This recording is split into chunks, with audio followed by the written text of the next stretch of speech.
Okay, let's talk about the weekend's hurling. You've got the Hurling Pod graphic behind you there. Slightly delayed recording this week. When can we expect it, do you think? Should be out around 5 o'clock, hopefully. Paul Murphy is doing his best to get divorced on his honeymoon currently. He brought the iPad and his microphone with him to record the pod, and he ended up watching both of the Munster Championship games on his iPad at the weekend, much to his new wife's chagrin. But she is allowing him away for about an hour to record this afternoon because, unfortunately, he was on safari yesterday, and we had great plans to record at 5 a.m. on Monday, and I was in bed early after that medal presentation to be awoken by a text from James Skehill, Cork's favourite pundit right now, who said unfortunately he was sick, so we weren't able to record yesterday. So we're about 24 hours later than planned, but it'll be up later on this evening, probably around 6 or 7 o'clock. Well, lots to consider. A lot of debate about the quality of fare that we saw in Leinster, but this always happens. So Limerick are the best team in the country at the moment, but there haven't been that many teams from Munster who've put it up to them in recent years. I seem to remember Kilkenny beating Limerick in an All-Ireland semi-final, in living memory. I seem to remember Galway putting it up to them a couple of times over the last 4 or 5 years too. So let's just cool the jets on the only thing that matters is the Munster Hurling Championship for a while. The end of the Wexford-Galway game was gloriously dramatic and bonkers, and sure leads to the stopwatch coming out on the Sunday game for how long each player had over the ball at the end. But I think all this is going to do is serve to fuel the fires of Leinster hurling in particular. Well, look, it sets up a situation, lads, where potentially a team with 5 points in Leinster might not qualify in the top 3 and get to the knockout stages of the championship. And it puts that bit of extra importance onto Dublin's trip to Wexford this weekend in the championship, because realistically, the way I think both teams have to look at it is Wexford salvaged a point at the weekend with the 4 late scores from Lee Chin. Galway should have been almost out of sight at half-time with the amount of chances that they missed in the first half. I thought Wexford were very disappointing in the first 35 minutes particularly. They stayed in the game in the second half, but didn't look like they were going to get anything from it. Galway were 6 points up even quite late in the game, and then Lee Chin comes on, just settles the ship a little bit. He adds that little bit of extra physicality when he comes in. I'm sure the debate is going to be there on two sides with Lee Chin, but what he brings in the half-forward line if he starts, if he's fit, because it seems he had a bit of a reoccurrence of a hamstring injury after the Waterford game, and that's why Wexford have been taking his recovery in a very conservative way. But also his long-range free-taking, which we saw towards the end of the game, is very important to have him there. I'm sure they'll use Rory O'Connor probably for the shorter-range frees, but for those a bit further out, Lee Chin is very, very important to the team.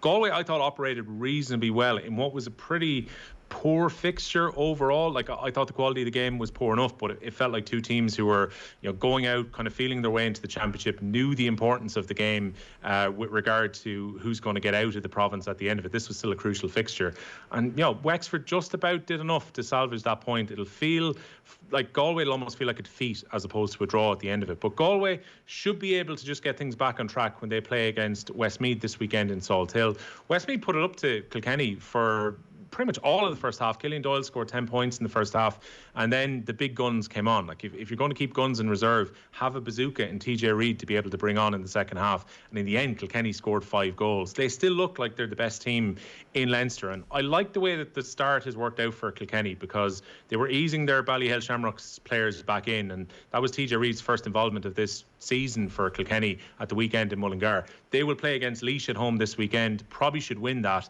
and then they go to Salt Hill, where if they beat Galway, they pretty much have got a foot and a half into the Leinster final midway through the campaign. This weekend, the crucial fixture is obviously Wexford hosting Dublin.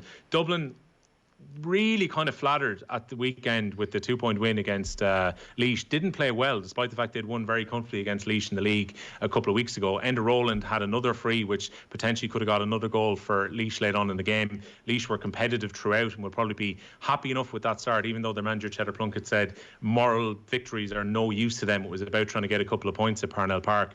Laois will feel that they're going to get a victory against Westmeath to stay in the Leinster Championship for next year, and Dublin are going to have to up their performance if they're going to get something from Wexford this weekend, because I think Wexford are going to be very much improved on what they showed last week. Okay. Are Cork All-Ireland contenders?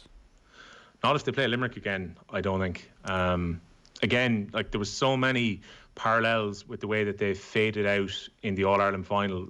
The concern would be, as good as I think Cork are, particularly from midfield up, lads, if you only score 1 point from play in the last half hour or so of that game, that's simply not good enough. And Limerick took complete control of the game, particularly from the start of the second half. From 40 minutes on, there was only one team in the game, and Limerick were so comfortable.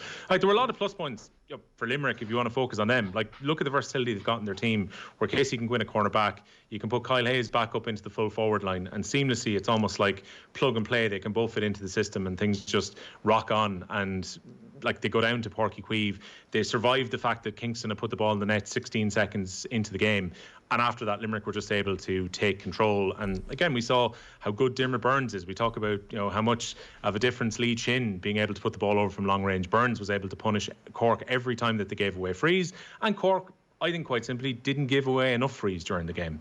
I still think that defence with Cork is a little bit too nice and a little bit too soft. You would hope that some of the times that Limerick were running through them, that they would just draw a foul, take a free, and allow Gillette or Burns to put it over. But there was just that lack of intensity in the tackle from Cork, which you'd expect if they're going to be able to get past Limerick later in the championship. That's not to say that Cork won't qualify or can't get out, but Clare, the one team who weren't playing last weekend, must be licking their lips about the possibility of beating Cork at Semple Stadium, because of the fact that now Cork had to give away home advantage due to the Ed Sheeran gig, that now that opens the door for Clare maybe to get through as the third team. And like, in fairness to Tipperary, I thought Tipp hurled very well against Waterford. Probably should have been more ahead at half time at Welsh Park. Didn't do enough, and then a story of a sub coming on in Austin Gleeson helped to switch the game for Waterford in the second half. And Waterford, who've been so impressive and go to Limerick this weekend, had to grind out a result in a way that they haven't had to because of the very comfortable victories they had in the league semi-final and the final against Wexford and against Cork respectively. Had to do a little bit dirtier and more grindy against Tipperary at the weekend, but that Tipperary-Clare game becomes really important now this weekend to see who's going to qualify for Munster, and then you've got Waterford going to Limerick. In a way, it's a pity that Limerick or Waterford didn't get caught out, Ger, because it would have added maybe that little bit of extra spice to the game between Waterford and Limerick this weekend. Yeah. You would think they're both going to qualify even despite who wins this weekend, but should still be a good fixture, particularly because we didn't get to see Waterford against Limerick in the league. I don't think Waterford can be too expectant, given that their track record in the round robin Munster Championship is actually horrific. So that was when there must have been some ghosts sitting in the dressing room at half time against Tipperary going, how's this happening again? We're supposed to be the superior force here. We know we're the better team. We've got silverware gleaming in our trophy cabinet. What's going on here? So I think maybe spiritually it was more important than even performance, that the quality of the performance in the second half, while it was clearly better in the first half, was less important than just getting the win in that game. Yeah, getting over the line is all that really mattered. And like, Keogh had an excellent game, particularly for Tipperary. It was kind of a coming of age performance for him, really. And like, when you consider how many players are missing for Tipperary, especially not to have Hallinan for the start, after losing so much experience with the two Mars retiring in off season as well. I know Tommy Walsh was saying to you last week that he was expecting a kick out of Tipperary when they went to Walsh Park. I really wasn't expecting Tipperary to be in what felt like a very strong position. Do you want to let him in? Do you want to let him in? Is that what needs to happen here? Is what's he upset about? I'm not sure. I think the neighbours have literally come home from work. I think they usually come home bang on 9 o'clock, and I've got a feeling he's very upset about the fact that the neighbours are at the front door. So hopefully he'll stop in a second. Hank, stop. Now, there we go. I think I've kind of caught him to stop there for a second. You're like, what's his name? The dog whisperer. Yeah, I think stop is just about the word that works until the door opens again. I can hear the next door neighbours open the door, and there we go. So it's a losing battle for me here at the moment. A bit like Tipperary in the second half once Ozzy Gleeson came on for Waterford. But look, again, I kind of half repeat myself here, but the fact that Waterford got a win on the first day is all that matters, because I think, as you said, they will be very aware the last 2 years of the round robin, Waterford had a horrific record in the round robin itself. Actually, the two knockout years probably helped Waterford in their runs to All-Ireland final and All-Ireland semi-final.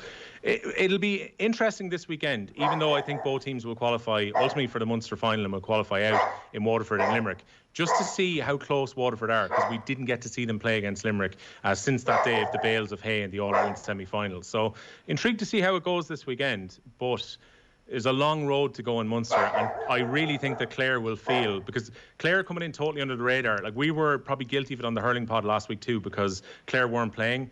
Nobody's been bigging up Clare or talking about them in any way, or talking about the fact that they've got some players coming back in. Davy Fitz has been talking them up, actually, saying that the quality of players they have would be enough. He's right in the Mirror today should be enough to see them through at the weekend. So, he certainly feels like expectation. We should be expecting something from this Clare team. Well, if they come through against Tipperary, they've got a really good chance to qualify, because Clare will be licking their lips potentially about that game against Cork, which, 2 wins will probably put a team into a decent position in Munster with the way things are looking currently, because I'd be surprised if anyone beats Limerick. Now, maybe that's the cue for Waterford to beat Limerick at the weekend at the Gaelic grounds, and Waterford to be talked up then as potential All-Ireland champions. But I think Limerick will sweep their fixtures, lads, and if Limerick sweep their fixtures, it's a dogfight then as the dog continues to bark for the rest of the teams to try and qualify in Munster. He seems to be barking at the Hurling Pod. That dog has more fight than the Cork defence, says Powell 74. That's a very good observation, Powell, and probably correct after what we saw at the weekend. That is a genuine concern. There's so much silk throughout that Cork team. There's so much running hurling. He is literally barking at the TV. Look, it's he doesn't like. What does he not like? Well, there's hammering going on upstairs now currently too, so okay. I'm not sure exactly why everyone has sprung into action just as we decide to talk about hurling here, but these are all topics that we will try and get through between the barks and the Hurling Pod later on as well. Yeah, I don't know what you're going to do for like the hour and a half of the Hurling Pod, where he just has to be a present and getting the attention that he needs and requests. All right, are you worried about the Dubs? Like, 'cause we had such high hopes after the start of the league season, all of a sudden it's like, oh, hang on a second here. Well, look, ultimately they got the results at the weekend, even if it is just getting out by a couple of points against Laois when everyone was expecting them to win that fixture. We'll know a lot about Wexford and Dublin once that game between Dublin and Wexford finishes this weekend.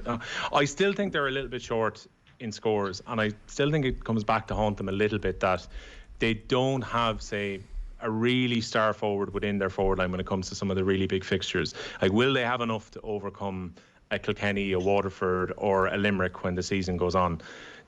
They have still got a shout of qualifying, but I think to qualify in Leinster they may well have to get a victory against Wexford this weekend, because I don't expect them to beat Kilkenny, and I'm expecting that Galway, with the way that the fixtures fall, should be able to naturally take out Westmeath and take out Laois, and they'll really fancy coming out on top against Dublin as well. So you're thinking Kilkenny will qualify. Galway still probably, for me, are slight second favourites now ahead of Wexford after what we saw last weekend, but Wexford put in a good performance against Dublin, then they're set up nicely for going to they go to Kilkenny, I think, in the last round of games at Nolan Park, and they've got Laois and Westmeath sandwiched in between that. So Wexford might have enough points in the bag to have already qualified by the time they go to play against Kilkenny. It's amazing how in Leinster, by comparison to Munster, the amount of home and away games you have could well prove to be quite important, the way that the fixtures fall. Yeah. And Wexford would definitely think that they needed to have points in the bag from the home games against Galway and Dublin before beating the two teams you'd be expected to beat, and then to get a result against Kilkenny. So yeah, I think probably you're still looking at Kilkenny, Galway and Wexford to qualify from Leinster. Dublin with a little bit of work to do, but it can be blown wide open if they can beat Wexford at Wexford Park at the weekend. The summer of Ed Sheeran is going to have the most impact on Irish sport of any performing artist ever, given the rugby fixture is now going to be in the Aviva as well. So I think we're going to be talking about that for a while to come. Will, good stuff. Thanks a million. Thanks, lads. Apologies about the barking. It's amazing how he's now stopped to be as quiet as possible just so we finish. But well, there you go. Bosang David says, how many other people's dogs barked when they heard Will's dog barking? It's turned into a barking echo chamber here. So the barking is general all over Ireland at the moment. Hank, you're an influencer. Congratulations. 7 minutes past 9. He needs his own Instagram account. Maybe Instagram's past 8. It needs to be TikTok, of course.